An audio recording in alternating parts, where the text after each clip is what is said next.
थंडी सुरू होताच आपण प्रत्येकजण अगदी वेगवेगळे प्रकाराचे लाडू हे तयार बनवत असतो. डिंकाचे लाडू, खारीक खोबऱ्याचे लाडू आणि मेथीचे लाडू आपण अगदी आवर्जून थंडीमध्ये खात असतो. तर आज मी तुमच्याकरिता अगदी खास असे खानदेशी पद्धतीचे तेलाच्या पाकातले लाडू घेऊन आले. या लाडूंसोबत लागणारं कणिक देखील तुम्हाला अगदी सविस्तर मी त्यांची माहिती सांगणार आहे. चला वेळ न घालवता लगेच आपण रेसिपीला सुरुवात करूया. लाडूंसाठी लागणारं गव्हाचं पीठ म्हणजे गव्हाचं कणिक ते कसं तयार करायचं ते आज आपण बघणार आहोत. अगदी सोपी पद्धत असते, बनवाल तर अगदी सहज आपण तयार करून घेऊ शकतो आणि चवीला तर अप्रतिम असे आपले लाडू हे तयार होतात. मी एका भांड्यामध्ये आपले रेग्युलर आपण पोळींसाठी लागणारे 1 किलो गहू घेतले. इथे रेशनाचे गहू वापरले तरी काही हरकत नाही. त्यानंतर लगेच आपण याला एका मोठ्या भांड्यामध्ये हे गहू काढून घेऊया. जर तुम्हाला जास्ती प्रमाणात बनवायचे असतील तर सेम याच प्रकारे तुम्ही संपूर्ण प्रोसेस ही तयार करून घ्यायची. त्यामुळे आपले अगदी छान असे लाडू हे तयार होतात. एका मोठ्या भांड्यामध्ये काढून झाल्यानंतर लगेच याच्यामध्ये आपण गहू बुडेपर्यंत पाणी हे घालून घेऊया आणि त्यानंतर ह्या गव्हाला 2 ते 3 पाण्याने आपण स्वच्छ धुवून घेणार आहोत. जी काही घाण असेल एक्स्ट्राची ती संपूर्ण निघून जाऊन आपले गहू अगदी स्वच्छ होऊन जातील आणि जो आपण रवा काढणार आहोत किंवा पिठी तयार करणार आहोत या ओल्या गव्हांमुळे अगदी छान अशी ती तयार होते. तर मी याला 2 ते 3 पाण्याने गहू हे धुवून घेतले. अगदी जरा मोठा व्हिडिओ म्हणून जरा मी फास्ट तुम्हाला मी सांगणार आहे. तर त्यानंतर मी तिला 1 ते 2 पाण्याने धुवून घेतले. संपूर्ण गहाण काढून पूर्ण पाणी हे काढून घेतले आणि त्यानंतर याच्यामध्ये गहू बुडेपर्यंत पाणी घालून फक्त आपण याला 5 मिनटं पाण्यात ठेवणार आहोत. याच्यापेक्षा जास्त वेळ ठेवू नका, जेणेकरून आपला गहू अगदी नरम पडेल आणि आपली पिठी आणि रवा हा व्यवस्थित निघणार नाही. फक्त 5 मिनटं आपण याला भिजून ठेवायचं. तर 5 मिनटानंतर लगेच एक मोठी चाळणी घ्यायची, जेणेकरून आपला गहू महील आणि पाणी हे निथळता येईल अशी चाळणी घेऊन त्यामध्ये हा संपूर्ण गहू आपण काढून घ्यायचं. आता गव्हातलं संपूर्ण पाणी आपल्याला काढून घ्यायचं, म्हणून मी याला चाळणीमध्ये गहू हा ओतून घेतला आहे. आपला गहू हा ओतून झाल्यानंतर याच्यातलं संपूर्ण पाणी व्यवस्थित निथळण्यासाठी आपण 5 ते 10 मिनटं साईडला ठेवून देणार आहोत, जेणेकरून थोडासा कोरडा आपला गहू हा तयार होईल. अगदी जास्तही कोरडा करू नका, थोडासा ओलसर राहू द्या. त्याला आपल्याला मुरायला ठेवायचं आहे ना, त्यासाठी थोडासा ओलसर गहू आपण राहू देणार आहे. तर मी लगेच 5 मिनटानंतर एक कॉटनचा कपडा घ्यायचा, जो काही आपल्याकडे कापड असेल होडणी वगैरे, त्यावरती लगेच आपण पाणी निथळून घेतलेला गहू यात टाकून घ्यायचा. कापडावरती टाकल्यानंतर लगेच आपण याची गाठ ही मारून घेणार आहोत, जेणेकरून आपला गहू हा अगदी पॅक आपण त्याला झाकून 1 दिवसभर ठेवणार आहोत. अशा पद्धतीने आपण ओढणीची गाठ ही तयार करून घ्यायची आणि याला 1 दिवसभर आपण ठेवून घेऊया. 1 दिवसापेक्षा जर आपण जास्ती दिवस बी 1 किंवा 2 दिवसही ठेवलं, पण कमीत कमी 1 दिवस आपण अशा पद्धतीने याला ठेवायचं. 1 दिवसानंतर तुम्ही बघू शकाल अगदी छान असा आपला गहू नरम होतो. त्यामुळे छान त्याचा कोंडा निघून रवा आणि मैदा म्हणजे पिठी ही अगदी छान पांढरशुभ्र अशी अगदी हेल्दी अशी तयार होते. जर तुम्हाला एवढी प्रोसेस करायची नसेल, आपले रेग्युलर गव्हाचं पीठ लाडूंसाठी वापरलं तरी चालेल, पण रेग्युलर गव्हाचं पिठाचे लाडू आणि आपले ही प्रोसेस करून घेतलेले लाडू तुम्ही खाऊन बघा, अगदी पूर्णपणे वेगळे ते चवीला लागतात. नक्की तुम्ही करून बघा. लगेच मी ती गाठ उघडून घेतली एका दिवसानंतर आणि त्याला फॅन खाली आपण आता सुकायला ठेवून देणार आहोत. फक्त आपलं जेणेकरून पीठ अगदी छान निघेल असं सुकून घ्यायचं. अगदी जास्ती कडक सुकू नका. दाताखाली त्याला घेऊन बघायचं मधून, जेणेकरून आपला गहू हा अगदी कोरडाही नाही व्हायला हवा. जर कोरडा झाला तर आपली पिठी ही अगदी काळपट होण्याची शक्यता असते. कमीत कमी फॅनखाली 1 तास आपण त्याला ठेवायचं. तर 1 तासानंतर लगेच आपल्या दाताखाली घ्यायचं. थोडंसं असं कचकणी होतं आहे तर लगेच त्याला जमा करून कढईमध्ये काढून गिरणीवरती आता आपण याचा रवा हा करून घेऊया. गिरणीवाल्याला सांगायचं आम्हाला रव्याचे लाडूसाठी लागणारे ते अगदी छान असा रवा अगदी सहज ते काढून देतात. तर मी गिरणीवरनं त्याला दळून आणलं आहे, बघू शकाल अशा पद्धतीचं आपण पीठ हे गिरणीवरनं दळून आणायचं. थोडंसं दळून आणायचं, त्यामुळे आपला रवा देखील अगदी छान परफेक्ट आपण मार्केटमधनं दुकानामधनं आणतो अगदी तसाच रवा आणि आपली पिठी म्हणजे मैदा हा अगदी छान तयार होतो. तर लगेच याला कशा पद्धतीने आपण गाळून घ्यायचं ते आता आपण बघूया. एक मोठी कढई घेतली आणि मोठी कढईला जी आपल्याकडे ओढणी असते किंवा साडी असते त्याच्याने आपण गाळून घेणार आहोत. एका कढईला घेऊन त्या कढईला अशा पद्धतीने आपण तो कापड बांधून घ्यायचा आणि यावरती आपण गाळून घेणार आहोत. डायरेक्ट चाळणीवरनं गाळलं तरी काही हरकत नाही, पण चाळणीपेक्षा ह्या प्रोसेस अगदी लवकर होते आणि अगदी कम्फर्टेबल आपल्याला ते वाटतं उलट. तर लगेच आपण तळ हाताच्या सहाय्याने हे पीठ अशा पद्धतीने गाळून घेऊया. जी काही पिठी असेल ती पूर्ण पळून जाते आणि आपला जो रवा असतो तो पूर्णपणे वरती राहतो. रवा आणि जे गव्हाचं साल असतं, कोंडा असतो, तो पूर्णपणे वरती राहतो. जर तुम्ही अशा पद्धतीने रवा आणि मैदा म्हणजे पिठी असते ना, ती बरोबर मैद्याचंच ते काम करत असतं. हेल्दी अशी आपला मैदा तो तयार होतो. मी बऱ्याचशा वेळे आता जास्तीचं पीठ हे तयार करून ठेवते, रवा आणि मैदा, आणि कमीत कमी जेवढे जास्तीत दिवस आपल्याला हा हेल्दी वापरता येईल याच्यापासून वेगवेगळ्या मुलांसाठी मी पदार्थ करून त्यांना खाऊ घालते. मैदा खाऊ घालण्यापेक्षा जर तुम्ही ह्या पिठीने त्यांना वेगवेगळे पदार्थ करून खाऊ घातले तर अगदी तब्येतीसाठी त्यांना पौष्टिक असा तो पदार्थ राहील. तर मी हा रवा काढून घेतला आहे संपूर्ण. आपण आता ही पिठी अशी गाळून घेणार आहोत. संपूर्ण मी गाळून घेतली. एवढी आता आपली पिठी ही तयार झाली. लाडूंसाठी 1/2 किलो मेथीसाठी लागणारी ही 1 किलो गव्हाची पिठी मी तयार करून घेतली. तर आपली पिठी ही तयार झाली आणि आता जो काही आपला वरचा कोंडा आणि रवा होता तो कशा पद्धतीने साफ करून घ्यायचं ते देखील आपण पाहून घेणार आहोत. जी काय आपल्याकडे अगदी बारीक रवा गाळण्याची चाळणी असते ती कुठलीही तुम्ही घेऊन घ्या. जी आपल्याकडे असेल ती घेऊन आता तो कोंडा आपण गाळून घेणार आहोत. याच्यातला रवा पूर्णपणे खाली पडेल आणि जो काही एक्स्ट्राचा गव्हाचा कोंडा असतो, कवर असतं, ते पूर्ण वरती राहील. बघू, अगदी परफेक्ट मार्केट स्टाईल अगदी छान असा आपला बारीक रवा हा तयार होतो. तर अशाच पद्धतीने आता संपूर्ण जो काही आपला रवा आहे तो आता आपण गाळून घेऊया. अगदी सहज 5 ते 10 मिनटात तो तयार होईल. आता मी तुम्हाला दाखवते व्हिडिओ म्हणून मला जरा वेळ लागते, पण आता तयारी आपण करायला घेतलं तर अगदी कमी वेळात आणि झटपट अशी होते. जर आपण 2 ते 3 वेळेत केली तर अगदी ते आपल्याला एक अगदी प्रॅक्टिस झालेली असते, सवय झालेली असते, म्हणून अगदी पटपट आपण करून घेऊ शकतो. बरेच जणांना असं वाटतं की अगदी मोठी अशी लेंथली प्रोसेस असते म्हणून बरेच जण कंटाळा करतात. तर आता 1 किलो गहूपासून आपलं एवढं पीठ आणि आता इकडे एवढा रवा हा तयार झाला. आता संपूर्ण एवढंच आपल्याला 1 किलो गहूंपासून लागणारं 1/2 किलो मेथीसाठी संपूर्ण पीठ आणि रवा आपण वापरणार आहोत. अजिबात आपले लाडू कडूवट होणार नाही. लहान मुलं देखील अगदी आवडून खातील याची तुम्हाला मी गॅरंटी देते. तर मी 1/2 किलो दुकानावरनं मेथी घेऊन त्याला गिरणीवरनं दळून आणलं आहे.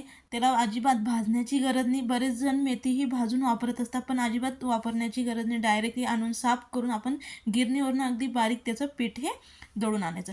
1/2 किलो मेथीचं पीठ मी दळून आणलं आहे. 1/2 किलो मेथीसाठी आपण 1 किलो गहू हा प्रोसेस पूर्ण बघितली कशा पद्धतीने त्याचा रवा काढून घ्यायचा, पिठी तयार करून घ्यायची. पिठीही आहे, मी रवा जरा विसरली दाखवायला, तर फक्त मी आता इथे पिठी दाखवली तुम्हाला 1 किलो गव्हाची.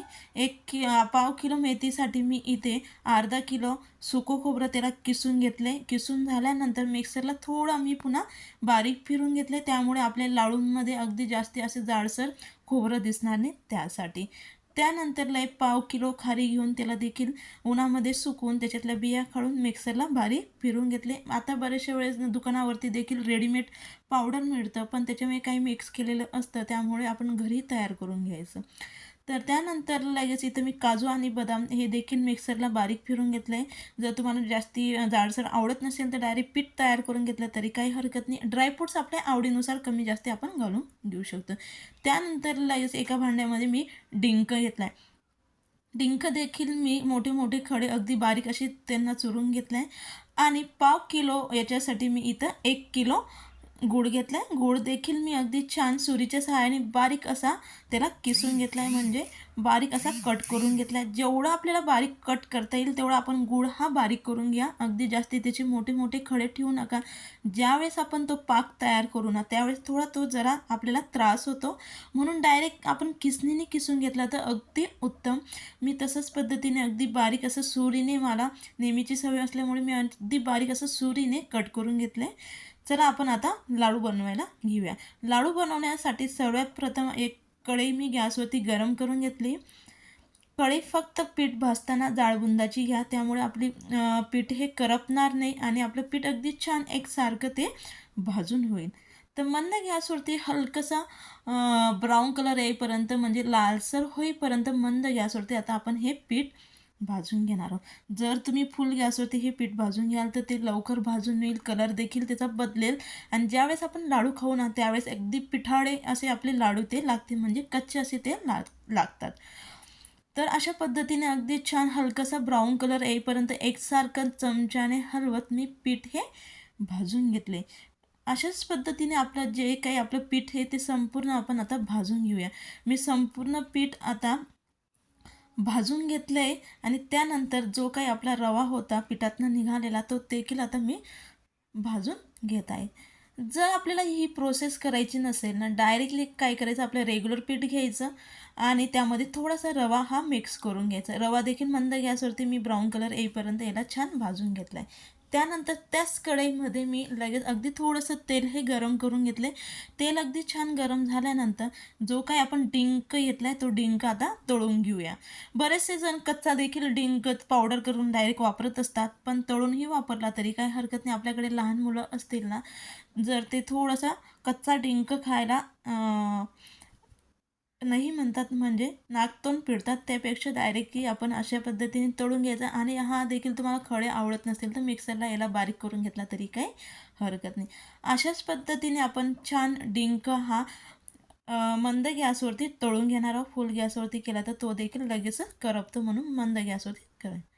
तर आता आपल्याला पाक करण्यासाठी मी गॅसवरती मोठं पातेलं गरम करून घेतलं आणि त्यामध्ये 1/2 किलो मेथीसाठी मी इथे 1 किलो तेलाचा वापर करते. इथं आपण 1 किलो गहू, 1 किलो तेल, 1 किलो गूळ असं प्रमाण घेतले 1/2 किलो मेथीसाठी. संपूर्ण 1 किलो गूळ किसून घेतलेला हा आपण आता तेलामध्ये टाकून घेऊया. हलकंसं तेल तापल्यानंतर टाकून घ्या, नाही तर लगेचही टाकलं तरी काही हरकत नाही, काही याला फरक पडत नाही, म्हणून अजिबात घाबरून जाऊ नका. जर तुम्ही पहिल्याच वेळेस लाडू बनवत असाल तर अगदी सहज आपण हे लाडू तयार करून घेऊ शकतो. जर आपण पाकातले लाडू करतो ना, जरा आपल्याला भीती असते पाक हा अगदी जास्ती कडक होऊन जाईल किंवा कच्चा तर नाही राहून जाणार. कच्चा राहिला तर ते अगदी दाताला आपल्या चिटकतं आणि ओलसर असे लाडू राहून जातात. आणि पाक हा पक्का झाला तर आपले लाडू अगदी रवळ जातात, म्हणजे कडक होऊन जातात. म्हणून जर तुम्ही ह्या पद्धतीने लाडू बांधाल ना, अजिबात भीती नाही. आता मंद गॅसवरती आपण फक्त गूळ विरघळेपर्यंत आपण तेलामध्ये गूळ विरघळेपर्यंत याला गरम करून घेणार आहोत. याच्यापेक्षा जास्त आपल्याला याच्यात काहीच प्रोसेस करण्याची गरज नाही. तर गूळ आपला अगदी छान असा विरघळला आहे. अगदी थोडेसे खडे दिसत आहेत मला. पुन्हा आणखी मी 1 ते 2 मिनिटभर त्याला मिक्स करून घेते. फक्त 4 ते 5 मिनिटात अगदी सहज आपला गूळ हा मंद गॅसवरती तो लगेच विरघळतो. अगदी जास्ती वेळही घेत नाही. तर अशा पद्धतीने अगदी छान आपण गूळ हा विरघळून घ्यायचा. गूळ आपला अगदी छान विरघळल्यानंतर लगेच गॅस हा बंद करून द्यायचा. आता अजिबात आपल्याला गॅस वगैरे सुरू ठेवण्याची गरज नाही. गॅस मी लगेच बंद केला आहे आणि गॅस बंद केल्यानंतर जे काय मेथीचं पीठ आहे ते आता आपण याला मिक्स करून घेऊया. अजिबात लाडू आपले कडवट होत नाही. अगदी छान असे लाडू हे तयार होता. जर तुम्हाला अजिबातही कडवट लाडू आवडत नसेल तर तुम्हाला मी एक टिप सांगते. रात्रीच्या वेळेस ज्यावेळेस तुम्हाला लाडू करायचे आहे त्याच्या पहिल्या रात्री आपलं जे काय मेथीचं पीठ आहे त्याच्यामध्ये थोडंसं गरम दूध घालून त्याचं मोहन तयार करून आपण त्याला लावून घेऊ शकतो. त्याच्यामुळे अजिबात आपले मेथीचे लाडू हे कडवट लागत नाही. ही टिप नक्की लक्षात ठेवा. अगदी छान अशी टिप ही काम करते. तर मेथीचं पीठ मी याच्यामध्ये पाकामध्ये अगदी छान मिक्स करून घेतले. त्यानंतर जे काही आपण गव्हाचं पीठ भाजून घेतलं ते आता याच्यामध्ये मिक्स करून घेऊया. तर आता याला एकसारखं आपण छान मिक्स करून घेतले गव्हाचं पीठ. गव्हाचं पीठ आपलं अगदी छान मिक्स करून झाल्यानंतर जे काही आपण संपूर्ण ड्रायफ्रूट्स घेतले ते संपूर्ण यामध्ये आता टाकून घेणार आहोत. ड्रायफ्रूटचं अजिबात प्रमाण नाही आहे. आपल्याकडे जर कमी असतील कमी टाका, जास्ती असतील जास्त टाका, काही हरकत नाही. आता आपण याला संपूर्ण मी टाकून घेतलं आहे. खोबरं, डिंक, काजू, बदाम, तुमच्याकडे पिस्ता वगैरे असतील, आणखी तुम्हाला काही एक्स्ट्राचे ड्रायफ्रूट्स मिक्स करायचे असतील ते केले तरी काही हरकत नाही. बरेचसे जण अगदी वेगवेगळे संपूर्ण ड्रायफ्रूट्स टाकून लाडू हे तयार करत असतात. तसेही करून घेतले म्हणजे ड्रायफ्रूट्स टाकून घ्यायचे, काहीच हरकत नाही. आता आपण याला व्यवस्थित मिक्स करून घ्या. अजिबात आपले लाडू तेलकट होणार नाही आणि अजिबात कोरडे देखील होणार नाही, याची मी तुम्हाला गॅरंटी देते. अगदी सहज आपण त्यांना बांधून घेऊ शकतो. बांधताना देखील वळताना देखील अजिबात आपल्याला त्रास होत नाही. अगदी छान असे आपले लाडू हे तयार होतात. नक्की तुम्ही ह्या पद्धतीने लाडू तयार करून बघा. अगदी सर्वजण आवडून तर खातील आणि तुम्हाला बनवायला देखील अगदी सोपे आणि अगदी छान असे आपले भरपूर दिवस, कमीत कमी आपण यांना 3 ते 4 महिने अगदी सहज स्टोअर करून घेऊ शकतो. अजिबात यांना बुरशी येत नाही, चवीमध्ये काहीच फरक पडत नाही. अगदी छान असे आपले हे लाडू तयार होतात. नक्की तुम्ही करून बघा. अशाच पद्धतीने आता आपण आवडीनुसार लहान मोठे आपल्याला हवे तसे आपण लाडू आता वळून घेऊया, तयार करून घेऊया. रेसिपी आवडली असेल तर नक्की लाईक करा, शेअर करा, कमेंट्स करा आणि चॅनलला सबस्क्राईब करायला विसरू नका, जेणेकरून नवनवीन व्हिडिओ अपलोड केले तर सगळ्यात आधी तुम्हाला त्याचं नोटिफिकेशन हे मिळेल. संपूर्ण लाडू मी मस्तपैकी असे तयार करून घेतले. बघू शका अगदी छान, अजिबात तेलकट न होता, कडक न होता, अगदी परफेक्ट असे आपले मेथीचे लाडू हे तयार झाले. नक्की तुम्ही करून बघा. अगदी परफेक्ट थंडीसाठी लागणारे अगदी छान हेल्दी असे आपले मेथीचे लाडू तयार.